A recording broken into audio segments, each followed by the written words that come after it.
আজ রাতের ডিনারে বানাবো পরোটা আর হচ্ছে আলু ফুলকপি ধনেপাতা দিয়ে তরকারি।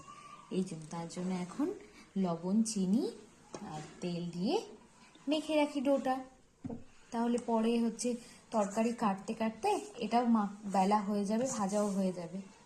আলু ফুলকপি কাটা হয়ে গেল, এখন হচ্ছে কড়াইও বসিয়ে দিয়েছি, এখন রান্নাটা ফটাফট বসিয়ে দিই। এই যে আমার আলু ফুলকপির তরকারি কমপ্লিট। এখন হচ্ছে ধনেপাতা ছিটিয়ে দেবো, আর একটু ঝোলটা শুকনো হয়ে এলে নামিয়ে নেব। এই যে আমার আলু ফুলকপির তরকারি রেডি, দারুণ একটা স্মেল বেরোচ্ছে। চলো এবার পরোটাগুলো বেলে পরোটাটা ভাজবো। এই যে তিনটা বেলেছি, একটা গোল, একটা ত্রিকোণ, একটা চারকোণাটা মোটামুটি হয়েছে, আর এই যে কয়েকটা আছে, চলো ফটাফট করে নি। জানি না এটা ত্রিকোণ না চতুর্ভুজ। এই যে ভাজা চলছে তেল দিয়ে, বেশ ফুলকো ফুলকো হচ্ছে। চলো ফটাফট করে নি, এরপরে খাওয়ার পালা। এই যে এটা কিছুটা গোল হয়েছে,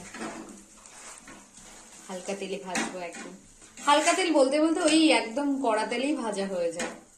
এই যে বসে পড়েছি খেতে, একদম সফট হয়েছে দেখো, আর তরকারিটাও জানি ভালো হবে, দেখেই ভালো লাগছে।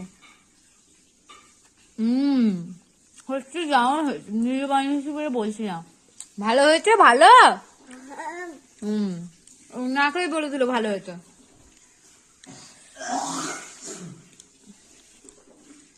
ভালো ওই যে ছেলে ভালো বলে দিয়েছে, আমি পাস করে গেছি। চলো ফটাফট খেয়ে নি। টাটা, আজকের মতো আমার ব্লগ এখানেই শেষ করছি। বাই।